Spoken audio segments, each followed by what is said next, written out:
Excellent. All right. So today we are going to be having a presentation and a conversation about Washington state employment law, the legal landscape overview for 2025, all of the things that the good folks down in Olympia do to keep human resource and safety professionals jobs secured in Washington state. Um, this is by no means a comprehensive review, but it's intended to be a high level review of what it is that uh, has happened already in 2025, Yes. but then also 2026 upcoming. A little bit about me, Brian Paget. I am the managing attorney and the owner of Employer Solutions Law. And I've grew up all over the United States. My dad was in the military. We bounced around. Before I was a lawyer, I was a stage actor. I have a bachelor's in fine arts in theater from Southern Oregon University. Lived in New York City for a while. That's where I went to law school. And for the past 15 years or so, I have been working in the fields of workers' compensation, workplace safety, and Department of Labor and Industries issues, as well as employment law, apprenticeship, and the like. We exclusively represent employers. And as I was saying earlier, my wife and I live with our dog Ziggy right by the Cedar River that got pretty close to our house just this last week. But we're doing okay now. Let's talk about what we're going to discuss today. Statutory updates. We're going to go through the Senate and House bills that I think are relevant to folks in HR and safety. And then also we're going to talk about some of the interesting cases that came through the pike this last year. Now, again, this is not intended to be a 100% comprehensive, complete overview of everything that legislatively happened in 2025.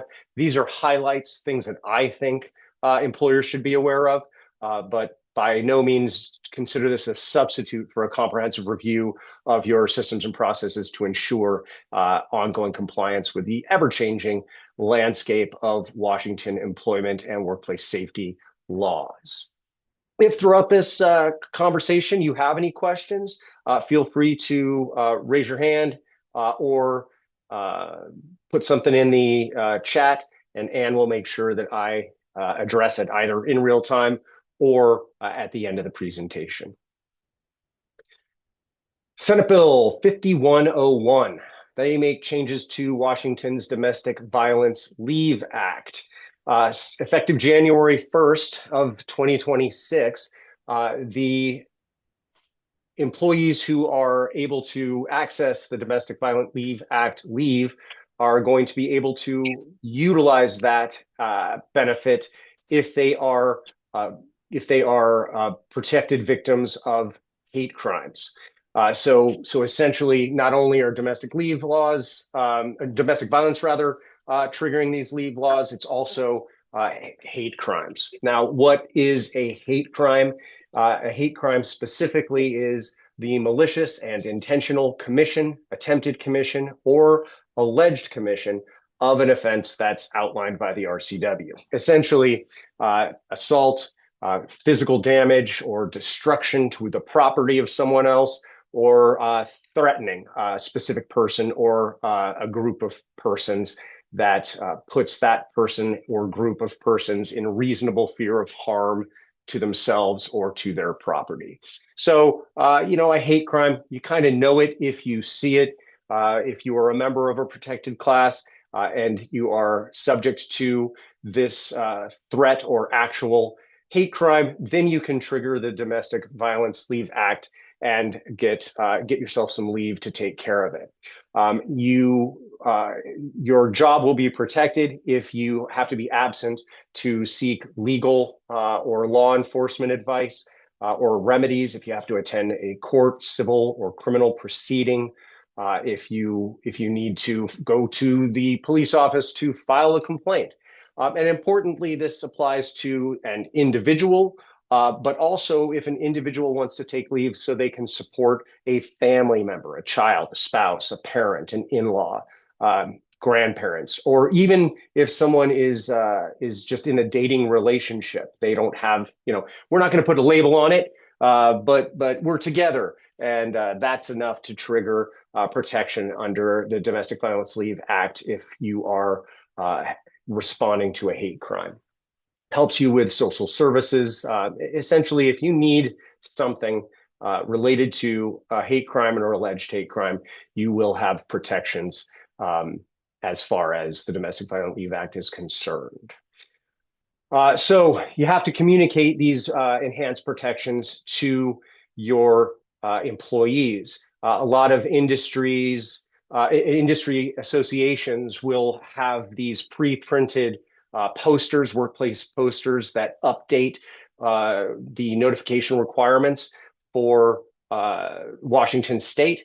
I know I've spoken with a couple of those industry associations, and because the way the government is, they don't refine the exact language of the requirements until the last minute. So a lot of those are out for printing. So if you are a member of these industry associations that provide this kind of service, you should expect to get that updated poster here in early January, perhaps even late December.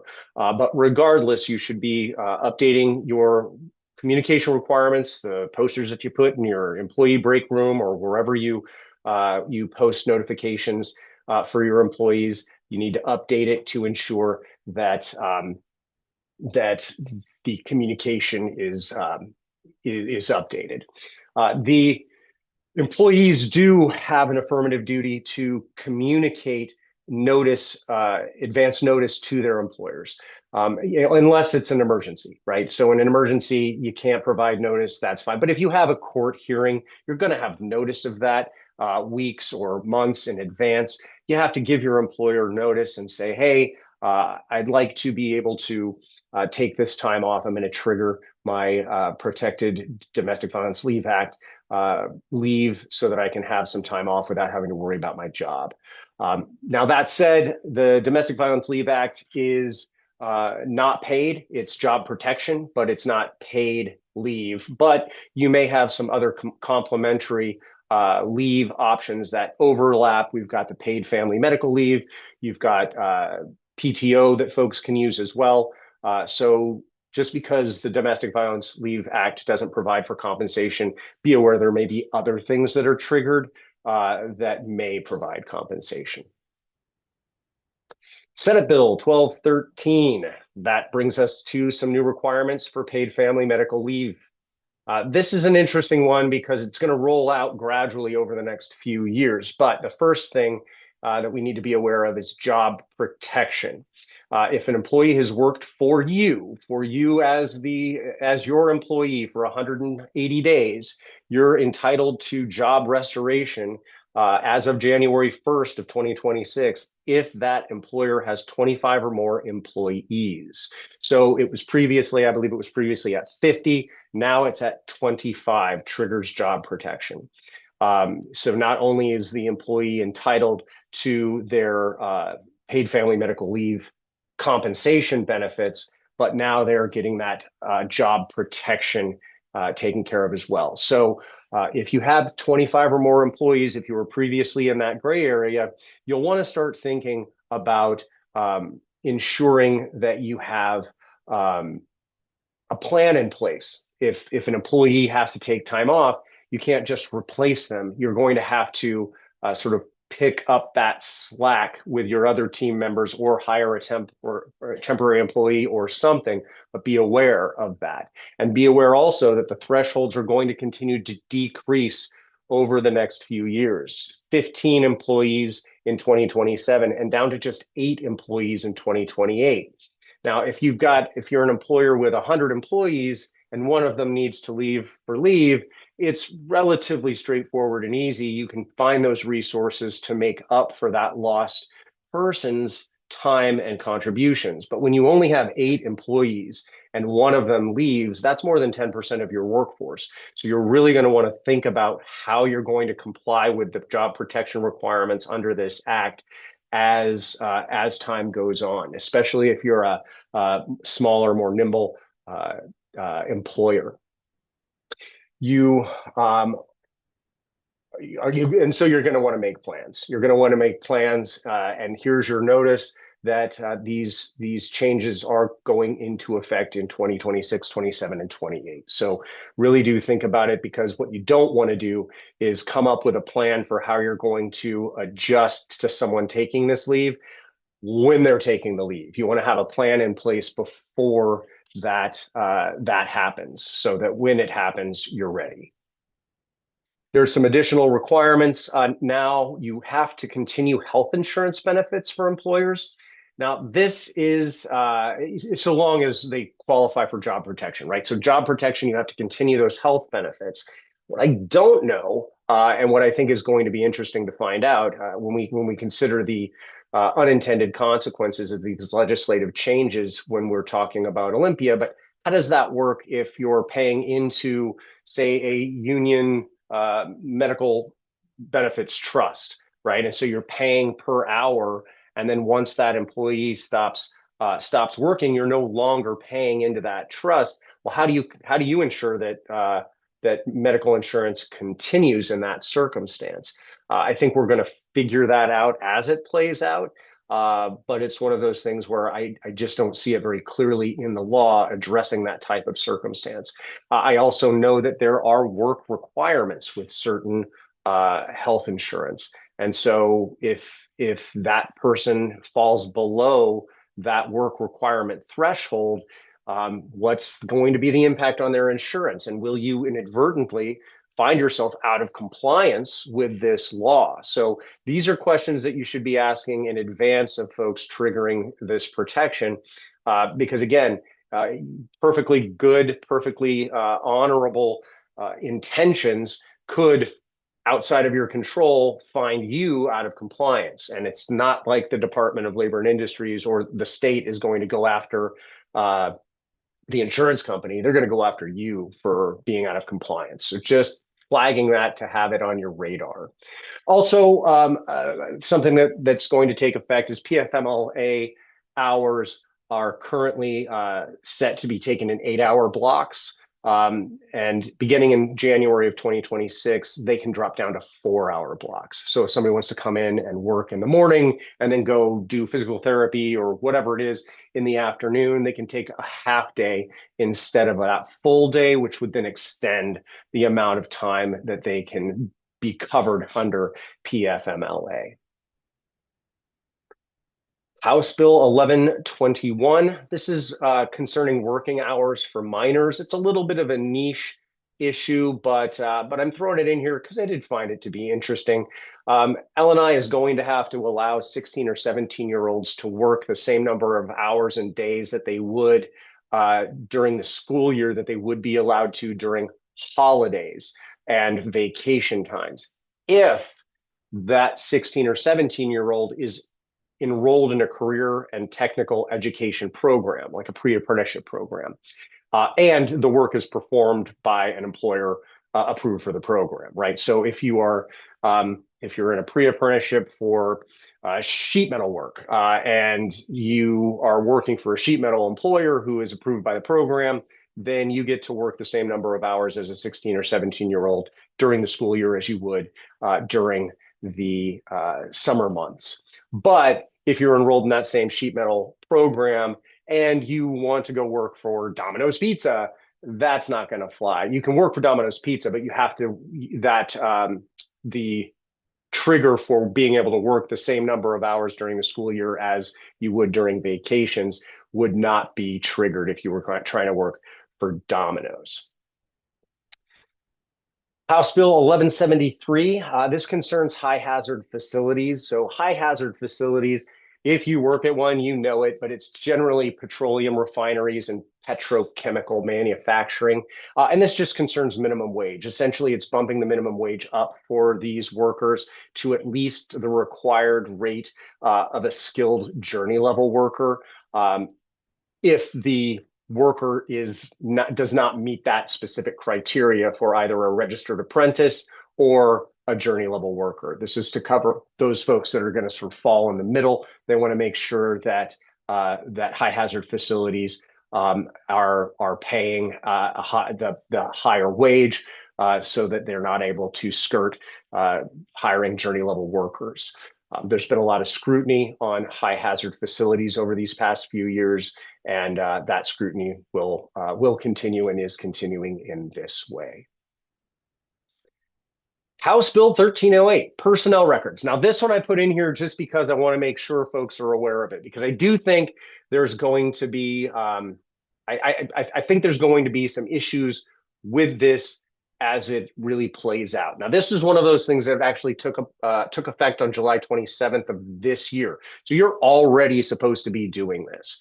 And I know there's a lot of folks that aren't aware. It's a bit of a blind spot, and it kind of came in under the radar. So if someone, an employee or a former employee, asks you for a copy of their personnel file, you as the employer must provide that personnel file at no cost to the employee within 21 days. Doesn't tell you how to do it, so you could do it electronically, you could put it on a flash drive, you can do some sort of a Dropbox. So long as your Dropbox doesn't require the employee to have a subscription or something like that. I'm not very tech savvy, but my understanding is that it's pretty easy to ensure that you can have that secure Dropbox that an employee can then access at no cost to them. But what you do not want to do is have any circumstance where an attorney is going to have to, or excuse me, an employee or former employee is going to have to pay for that personnel file. You'll also want to make sure that whatever you do send over is secure. So typically we do not recommend sending something over as an email attachment. That's just not secure. That's why a secure Dropbox is going to be a better method. Or, have them come into the office if there's no, animosity. Have them come into the office and hand them a copy of the paper file or hand them that flash drive. But don't send it as an email attachment. Most of the time, it's not a good idea to send it as an email attachment unless you can ensure, sometimes there's password protected PDFs and all that. Talk to your tech folk, make sure that you've got that plan in place.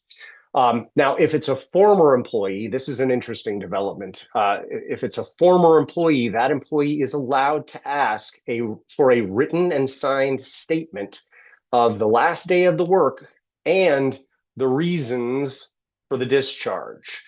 So that's where it can get tricky, and you're not going to want to just automatically respond to that request. You're going to want to think about it and make sure that whatever you're putting into writing is something that you're happy to have in writing. So you'll want to make sure that your human resource team or your management team is having a conversation about the language that you're going to put into these letters where employees are asking for the reason why they were let go. It's probably going to be a good idea to have 3, 4, 5, half dozen standard rote approved responses that then you can just plug in depending on the circumstances.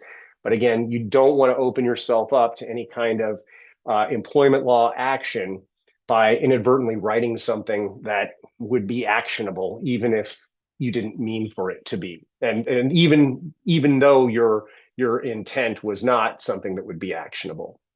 Now, this 21 days, and here's where I really want to bring it into stark relief here, is because I see the potential for plaintiffs' attorneys weaponizing this requirement because there are statutory penalties for failure to comply with the 21-day requirement. Now, before any of these penalties can trigger, the attorney or the employee has to send you a letter saying, hey, in 5 days, I'm going to bring cause of action against you. But they can also include that 5-day notice in their request letter.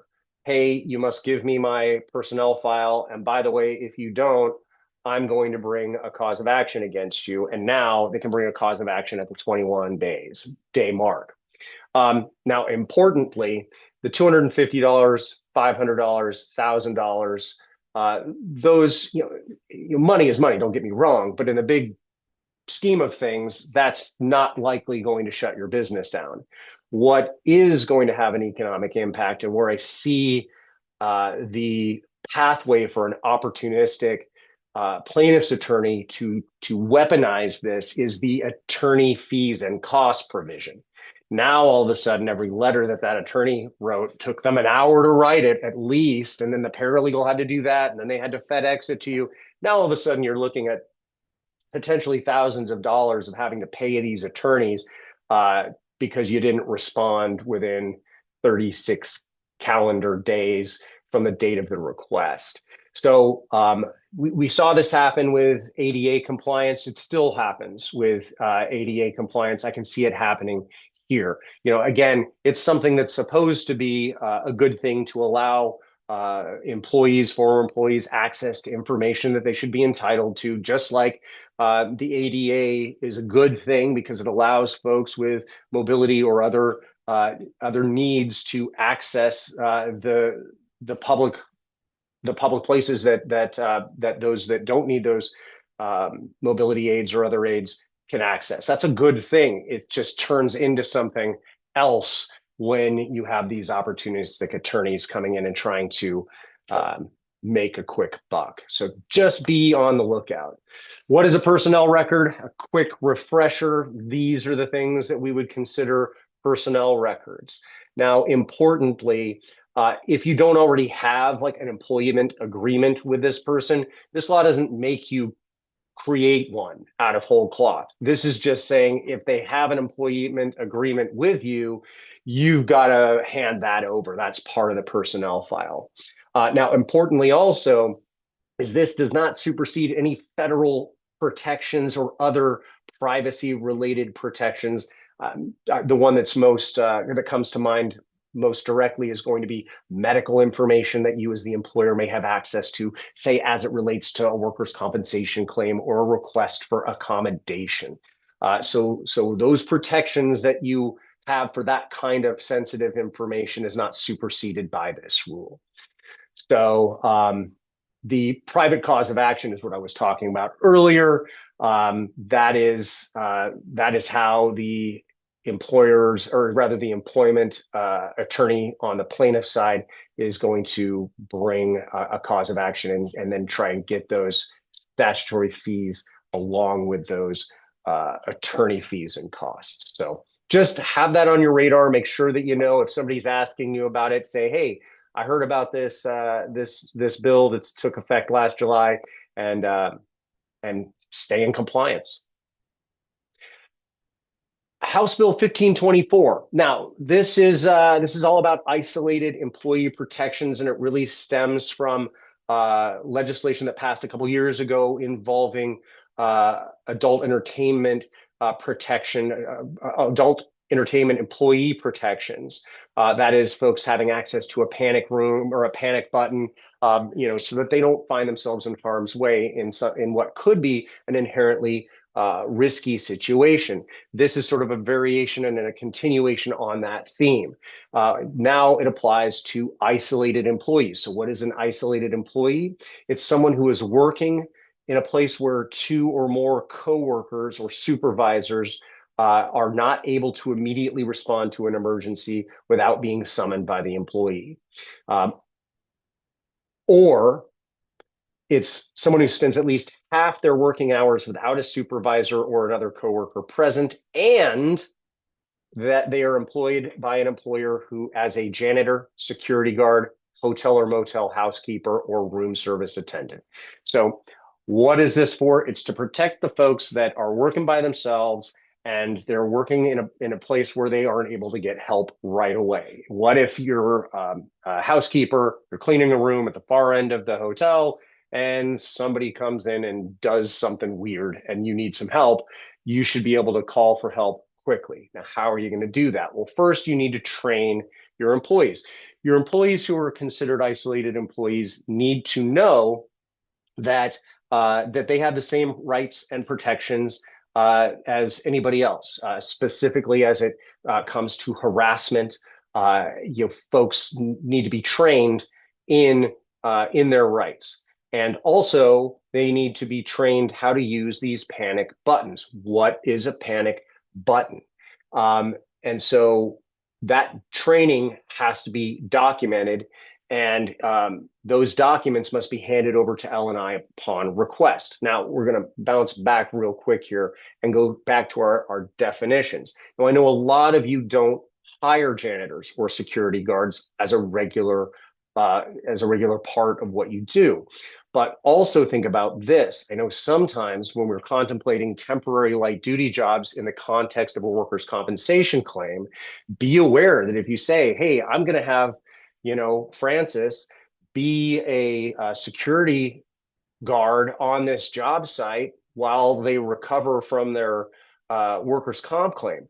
Well, Francis is going to be a security guard and they're going to work from 8 p.m. to 6 a.m. or whatever their shift's going to be. They may be considered an isolated employee, even if you usually only have construction workers as on your team. Or even if you're in a manufacturing facility, you manufacture something and now you just have somebody as a security guard for light duty purposes. Be aware that you may also be triggering this additional requirement because that person would be properly classified as an isolated employee. And L&I is going to look for that documentation. And if it wasn't in writing, it didn't happen as far as they're concerned. So what's a panic button? It's oh, that's the next thing. Here we go. Panic button, an emergency contact device carried by an isolated employee by which the isolated employee may summon immediate on-scene assistance from another worker, a security guard, or a representative of the employer. So they have to be trained on how to use this panic button, and those training records must be maintained. A panic button must be designed to be carried by the isolated employee. So it can't be something that's on a wall. It has to be something that's on that employee's person and be designed for that purpose. It also has to be simple to activate without delays caused by entering passwords or waiting for a system to boot up. So like that's going to impact your phone, right? So sometimes you have a password protection on your phone, or you have to unlock your phone and it doesn't recognize your face and you have to type it in again. And that's what they're trying to avoid here. It should be something that just is easy to trigger. Think about that old life alert. I've fallen and I can't get up. That kind of thing where you push the button and it's that simple and it's small enough where it's on your person. And it has to be provide an effective signal for the circumstances when activated, and it be able to summon immediate assistance and allow responders to accurately identify the location of the isolated employee. There are already on the market plenty of options that comply with this. And they utilize GPS and they utilize trackers on a site. There's a lot of different options for this. So if you find yourself in a situation where you need to comply with this, just Google is your friend. You will find something in the marketplace that will work and comply with this. If there is a violation, so if somebody complains and says, hey, I am an isolated employee and I don't have my panic button and I haven't been trained, L&I is the one who is going to send somebody out to investigate these complaints. And so L&I is going to come out, they have to, and they're going to discover, they're going to do exactly what they would do during a WSHA inspection, and they're going to assess a violation. Now, if they find that you have a willful violation, they're going to penalize you at $1,000 per. Now, a willful violation means you knew and you didn't do it. So what that tells us is if you had a genuine blind spot and didn't know that this individual was classified as an isolated employee, or you just didn't know that this law came into place, don't tell them you saw this webinar, then they're going to essentially give you a fix-it ticket. Like, hey, you didn't know, take care of it, get it set up. We'll come back in a couple of weeks, or we'll give you an abatement. You have to demonstrate that you've abated this issue. And if you've received that notice from L&I, and then you keep doing it what you were doing before anyway, they can hit you with a willful violation. They can hit you with a repeat willful violation. That those can go up to $10,000, but they're not supposed to be anything less than $2,000. And again, given the relative new nature of this, there's a provision in the statute that says that L&I can say, all right, you know what, if you went ahead and complied with the law, you've taken that corrective action that's necessary, they can waive in whole or in part the civil penalty that they previously assessed against you.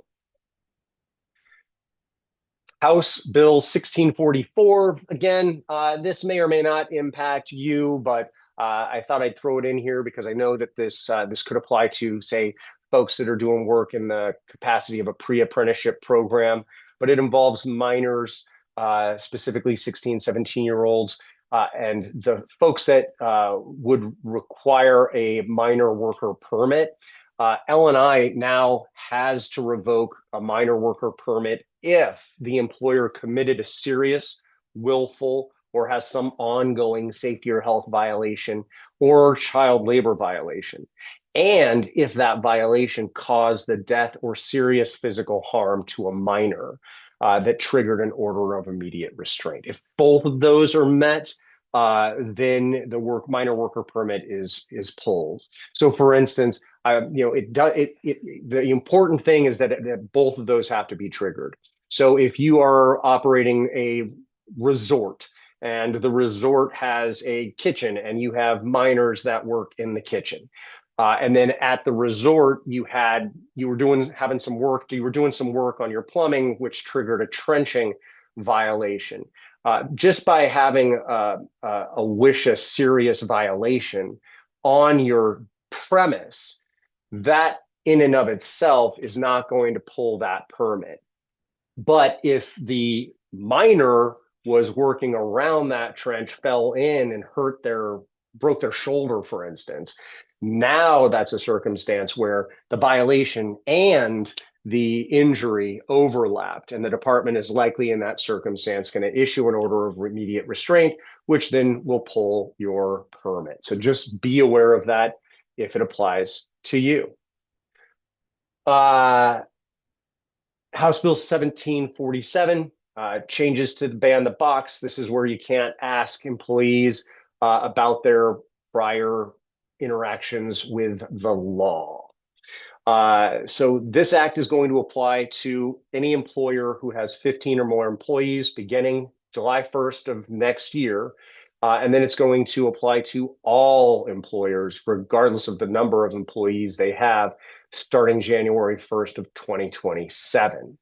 So you can only inquire about an employee's criminal history after you make an offer of employment that's conditioned on obtaining a criminal background check.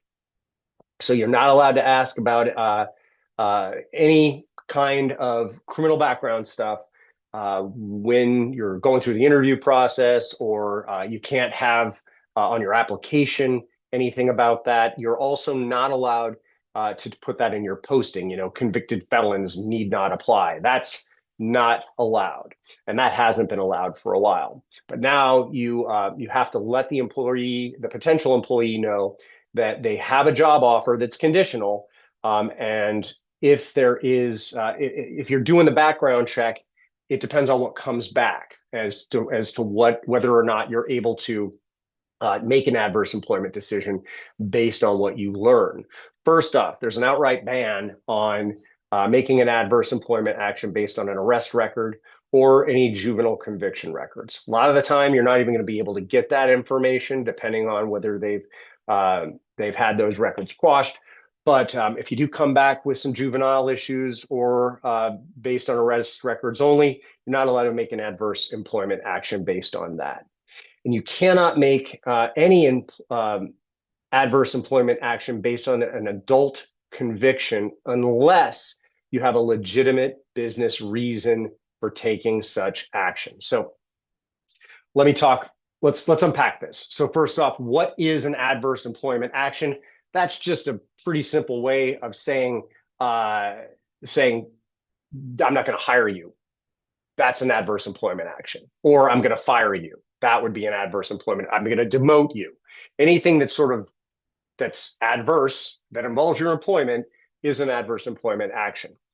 Now, before you pull your job offer, you have to notify the applicant and tell them that you found a record and point them to the record that you're relying on.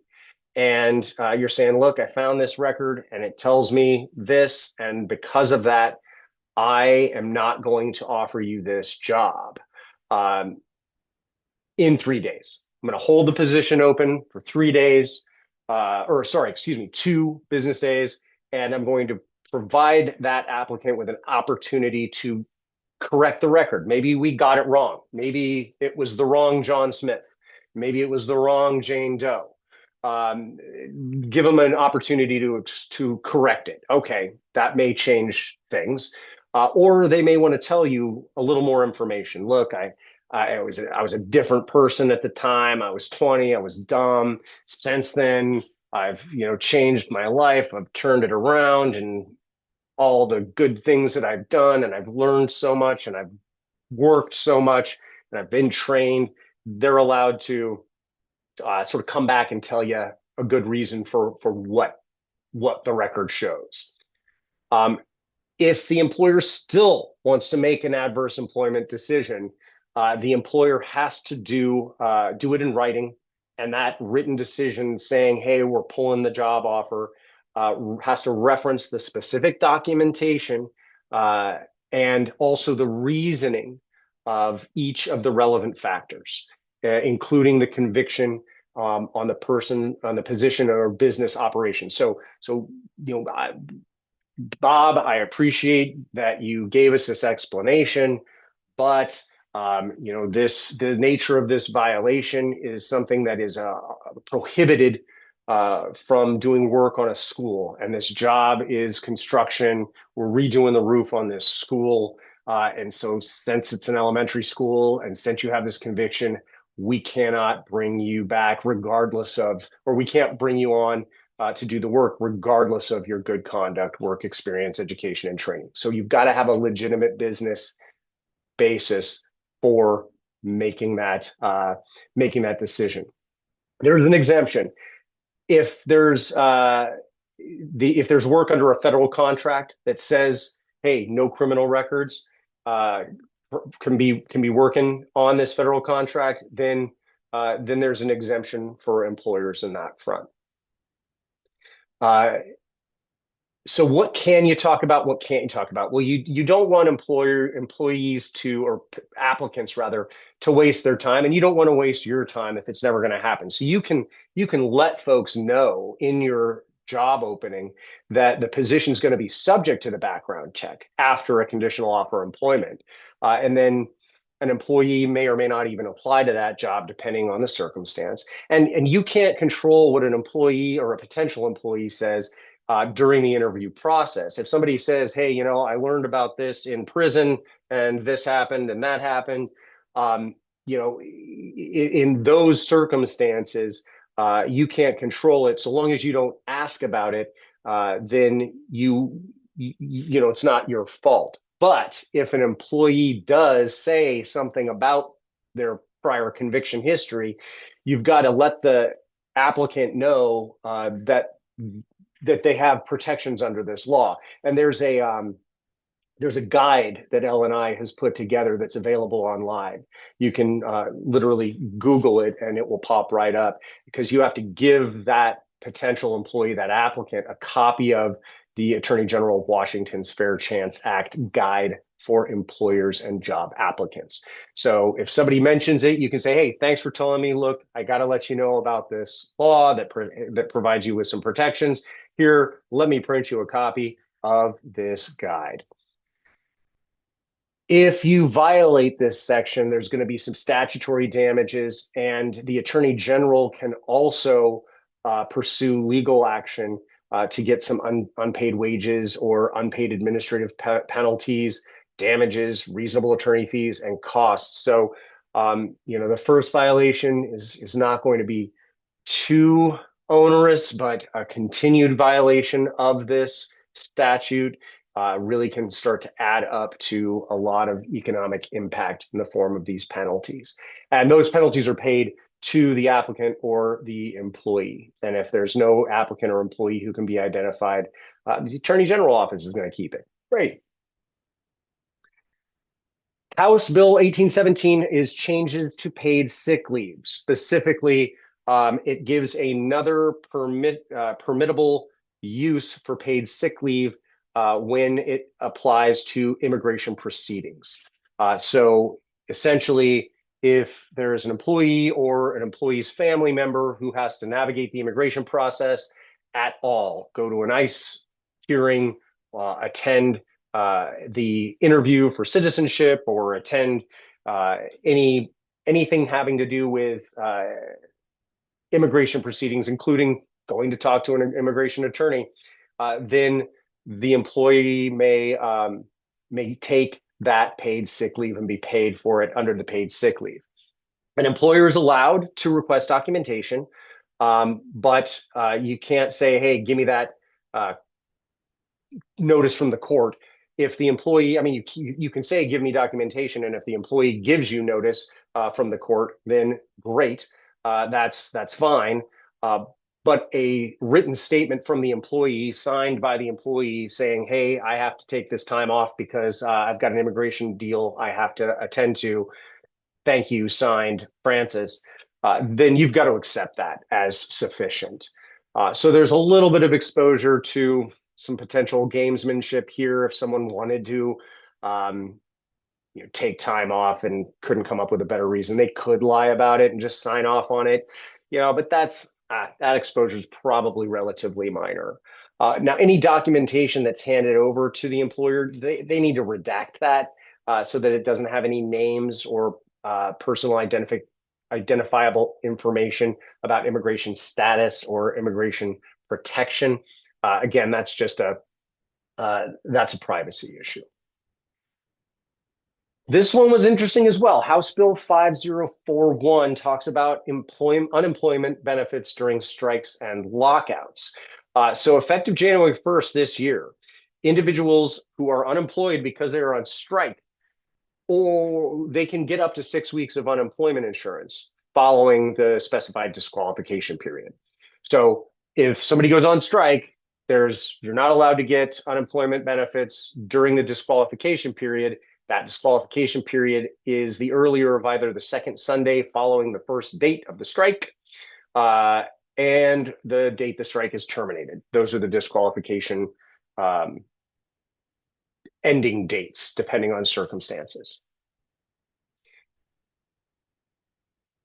If there is a disqualification period for someone that previously applied based on an employer lockout, so if there's like an industry association, one group of employees goes on strike and the industry association responds by saying, well, all then employees are going to be on strike. So a lockout circumstance that's not the responsibility of the individual who's applying for unemployment benefits, there is no longer a disqualification period for those folks. Those folks, though, are subject to the 1 week waiting period because anytime you apply for unemployment, there is a waiting period of 1 week. And that week begins running from the end of the disqualification period. So either the dates that we described earlier, or there is no disqualification period for folks that are locked out. If the strike ends and retroactive wages are issued as a part of that agreement, then there is going to be an overpayment for the time that folks were later retroactively compensated if they also received unemployment benefits during that same period of time. I've already been talking to folks that work with unions, union employees, and it's going to be interesting because this does really change the landscape as far as you know whether or not union members are going to be inclined to go on strike once this law comes into play. It's not going to make strikes easy for anybody, but it's going to make it substantially easier than it was previously. So that's the end of the statute stuff that I wanted to talk about. And now I've got a couple of fun case law cases that I think are going to impact the landscape. And they're interesting both factually and legally. First off, we've got Lisa versus the Department of Labor and Industries and Alaska Airlines. So Lisa was a flight attendant, and she was a flight attendant back in the foggy days, early days of COVID-19. She caught COVID-19 and she filed a workers' compensation claim for her COVID-19 because she believed that she got it while she was working as a flight attendant or while she was staying overnight at a hotel in the course of doing business as a flight attendant. She filed an occupational disease claim and she asserted that the traveling employee doctrine should apply to this occupational disease claim. Now, why is this interesting? Well, first off, I don't know why she didn't just call it an industrial injury. My guess is she filed it first and she didn't get, well, I don't know. It doesn't matter what my guess is. What does matter is if somebody trips and falls and they're traveling for work and they hurt their knee, that's absolutely a compensable workers' compensation claim, whether you're in Montana or in Guam. It doesn't matter. If you're in the course of employment, you work in Washington most of the time and you're traveling for work, you're going to get a workers' compensation claim for an industrial injury. The interesting thing about this case is the court's the court is making a decision about the traveling employee doctrine as it applies to an occupational disease claim. Washington Supreme Court decided that the traveling employee doctrine can apply to occupational disease claims. That even though Ms. Azureth Wortham was not able to point to any specific time that she was exposed to this potential COVID-19, essentially, she posited that the only people she spent any time with during lockdown were her husband and her young son, and neither of them got COVID, so she couldn't have got it from them. Therefore, the only other time that she could have gotten COVID was when she was doing work for Alaska Airlines. And the Supreme Court decided that, we can't point to a sudden and tangible instance of exposure. And instead, we can just show that there was a period of exposure because she may have been exposed to multiple people with multiple COVIDs. And so over time, since we can't really pin it on an exact industrial injury, they're going to call it an occupational disease. Now, what's going to be the impact of this on the traveling employee doctrine on the whole? I don't know. It might be focused solely on this COVID-19 incidence, but if you're traveling and you find yourself in the midst of a measles outbreak or something, and all of a sudden you've got measles, or something like that, this sort of opens and expands the potential for new claims if an employee is traveling. Next, we have SRV Construction versus Department of Labor and Industries. Now, this one was interesting too. It's a trenching violation. What we had a gaggle, I think that's the term, a gaggle of Koshos, Kishis, department inspectors. 3 of them all piled into a car, driving along. I guess they were commuting together, and they were getting ready to get on a ferry, and they're in the ferry line, and they look over, and they see a trench, and then they see a head pop out like a groundhog from that trench. So they all pop out of the car, and they all go over to the trench, and they open an inspection, and they find that this trench is a trench that is a gradual trench, so it slopes, and it's not at 4 feet it's not deeper than 4 feet for a while, and so the employee was on the slope part of the trench, and so even though their head popped up, it was it's just a couple feet at that point, so there was no shoring requirement at that section of the trench. And the department couldn't show that there was actual employee exposure to the section of the trench that was deeper than 48 inches. So at the Board of Industrial Insurance Appeals, SRV lost because employers frequently lose at the Board of Industrial Insurance Appeals. But they prevailed at the trial court. They went to Superior Court. Superior Court said, no, department, you got to show actual employee exposure here, and you didn't show exposure. So sorry, department, this is reversed. And the Court of Appeals said the same thing. There was no actual employee exposure here.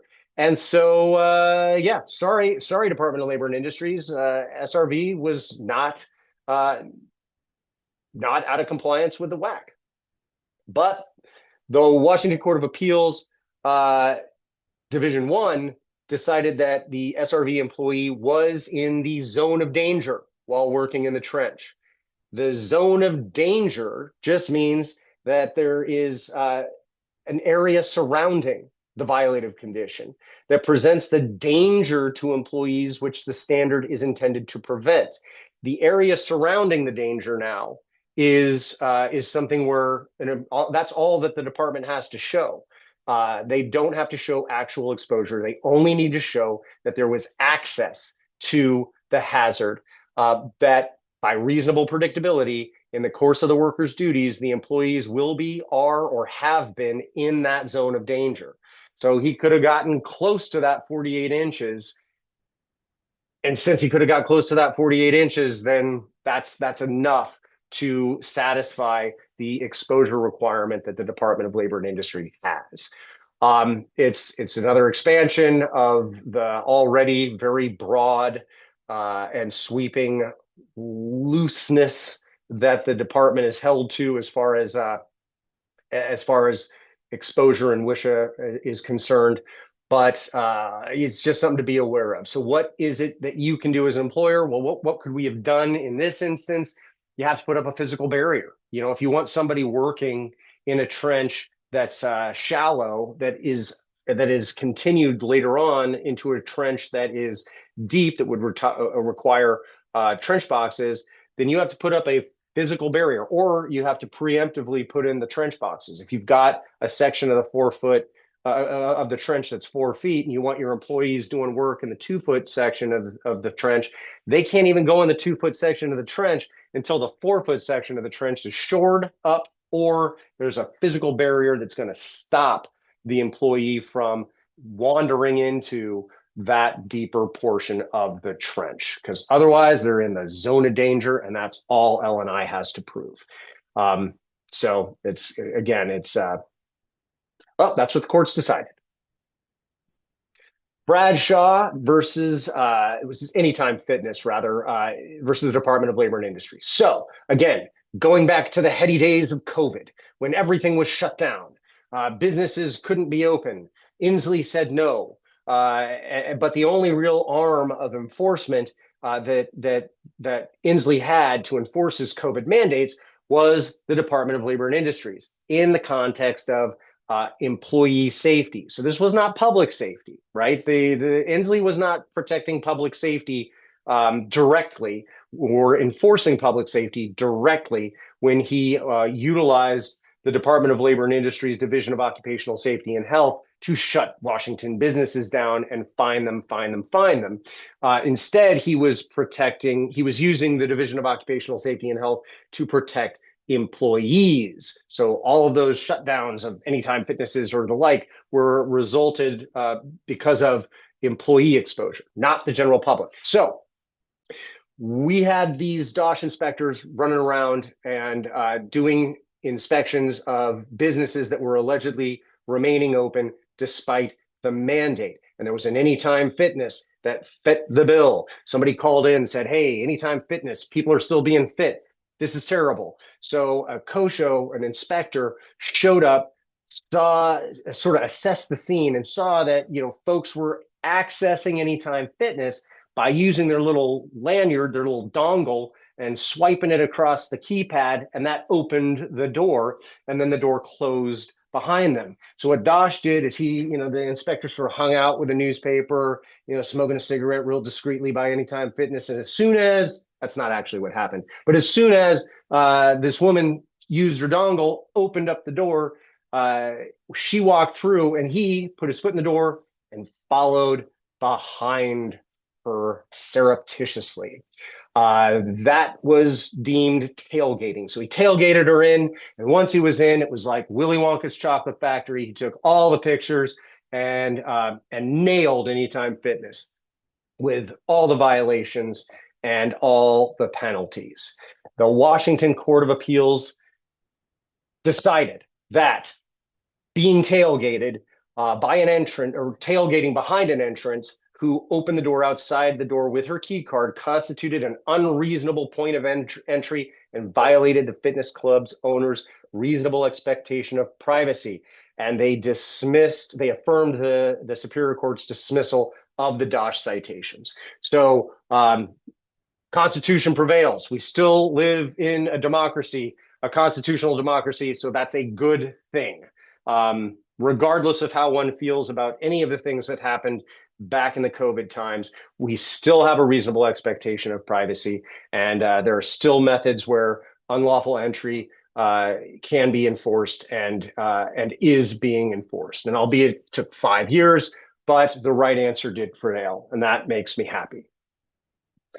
And then finally, we've got Zbigniew Leskowski versus the Department of Labor and Industries. This is a little final button here for us. We've got a claimant. Their claim closed, workers' compensation claim. Their claim closed. They appealed closure. It went to the board. At the same time, Mr. Leskowski applied for reopening of his previously closed claims. So the 60 days had finished. He applied for reopening. He's appealing at the board. And L&I said, hey, look, I'm not going to look at your reopening until after we figure out what's going on at the Board of Industrial Insurance Appeals. At the board, we can figure out if the closure is going to be affirmed or reversed, and then I'll talk to you about your reopening application. Well, the closure was affirmed by the board, and then L&I issued an order denying the reopening. And what did Leskowski do? Well, he turned around and said, hey, you can't deny my reopening because you didn't make that written decision within 90 days. And if you don't make a decision in response to my reopening application within 90 days, my reopening application is deemed granted. Well, the Washington Court of Appeals said, all right, Mr. Lukowski, that's pretty cute. That's pretty cute. That's clever. But no, you don't get to do that. They shut those reindeer games down and said, you don't get to try to do both and then punish for the one. You wait till the board was done, then file your reopening application once closure is affirmed. You don't get to get cute like that. So that was another interesting workers' comp claim, I think. And that brings us to the end. So my questions are there any questions? Or more importantly, have there been any questions that I have dutifully ignored because I was focused on this stuff? All right, just going through. Should employees who qualify for job protection under PFMLA bother applying for federal FMLA? What's the benefit of doing both? Great question. Well, federal FMLA does not have any dollars associated with it. It's unpaid, right? So unpaid means that they get their job protection, but they don't get any dollars while they're coming in.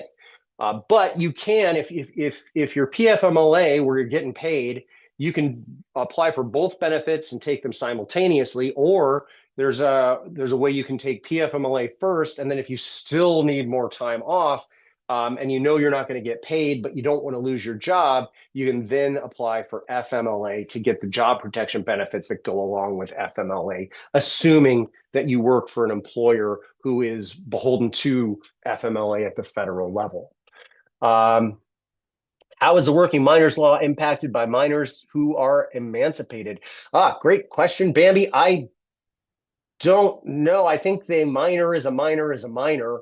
but that's a bit outside my purview. If you have a specific example or if you want to spitball, give me a call and we can talk about it. But I wouldn't want to say in a public venue one way or another because I'm just not sure. Um, Isolated employee apply to service techs. I don't believe they would because, again, we're looking at security, janitorial, housekeeping, and hotel. No, service techs should be okay as far as not. I mean, they wouldn't meet the definition of service tech. Well, unless let me go back. Hold on. Let me revisit that because I'm gonna bounce back a moment to that slide because I think I want to go through the definition because it may fall under that first one, which, wait for it. All right, here we go. Performs work in an area where two or more coworkers, supervisors, or a combination thereof are immediately unable to immediately respond to an emergency without being summoned by the employee. Yeah, I mean, if I'm just reading that straight up, I'm going to say probably you should err on the side of caution, and it might even not even be erring on the side of caution. That may just fall right into being a service tech. So yeah, great question, Desiree. Uh, in the list is the list of janitor, security guard, etc. exhaustive, or are those just examples? Well, that's exhaustive when it applies to somebody who's spending at least 50% of their working hours without a supervisor, right? So if we go back and look at that definition, you have to spend 50% of your working hours without a supervisor and be one of these people. And the alternative, if you're doing your work, it sounds like you're doing your work all of the time in an area where two or more coworkers, supervisors, or a combination thereof are unable to immediately respond to an emergency. So that's going to be the distinction with a difference there. Hey Brian, Um, can I ask a real quick question on that? yeah, please. It's Michelle Paul. Because similar to service techs, so if someone, so for delivery drivers, they're Mm. out in a vehicle on their own. So does that fall into that first category? It says performs work in an area. Well, their area is constantly evolving. So I think it's similar to the service tech question. Gosh, I'd want to give that a little more thought because that's the kind of thing where that level, I'd want to reread the statute, specifically the statute, not just my little notes for my PowerPoint, but I'd want to go Sure, back and sure. really look at that statute. Um, because yeah, again, it's there's the possibility of unintended consequences here, and I have to I want to make sure that I check to ensure that there's not some carve out if you're a UPS driver who's out in public the whole time, right? So your whole Right. shift, you're out and about, and there's people around, and you're transporting yourself. So the probability that some random person could come into the 7-Eleven that you're working at, and you're all alone, and you're alone at the 7-Eleven, that kind of thing. So I'd want to look at that, but I will look at that because it's an interesting question, and I'd Great. And like to. would you mind just popping one slide back so I can see the HB number so I can just look at it myself? Yes, yes, I can, and I'll be happy to send you. Uh, just email Ann after this, Okay, and perfect. there we go. HB 1524. Thank you, Brian. You got it, of course. Can we put the job in the job posting that we run background checks? Yes, you can. If you're saying that the job is conditional on a post offer pre-hire background check, that's allowed. Is there an exception for people working with vulnerable populations? Gosh, Sandra, that's a great question. And again, I'm going to have to say I don't know. I'm going to have to. What this presentation has shown me is that that HB 1747 is going to take, or rather HB 1524. You're asking for 1747. Which one was that?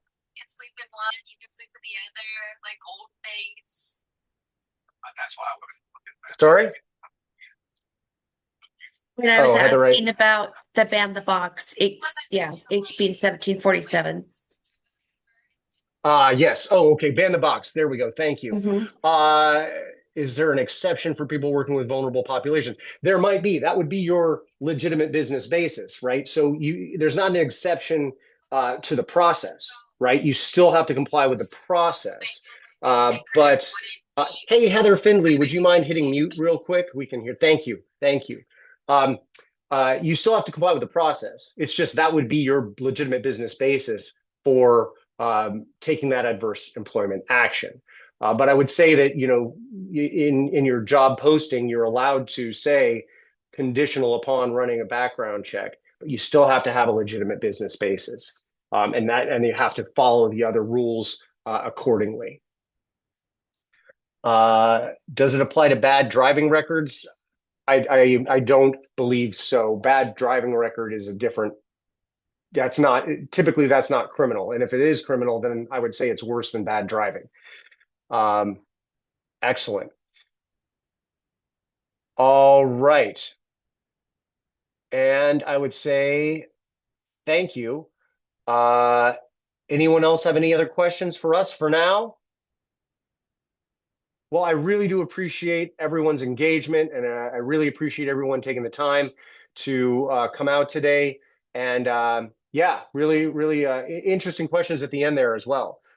Finally, just to sort of wrap the whole deal up, my disclaimer is that this is not legal advice. I'm not your attorney unless I am your attorney. And if I am your attorney, then that doesn't mean that you've engaged me for the purposes of what we've discussed today. If you have any specific questions, or if you'd like to talk through any details that you're facing, give me a call anytime, shoot me an email, and I'd be happy to do that anytime. So thank you very much. And y'all just have a fantastic rest of your day, a fabulous holiday season. Stay safe out there. And thank you so much.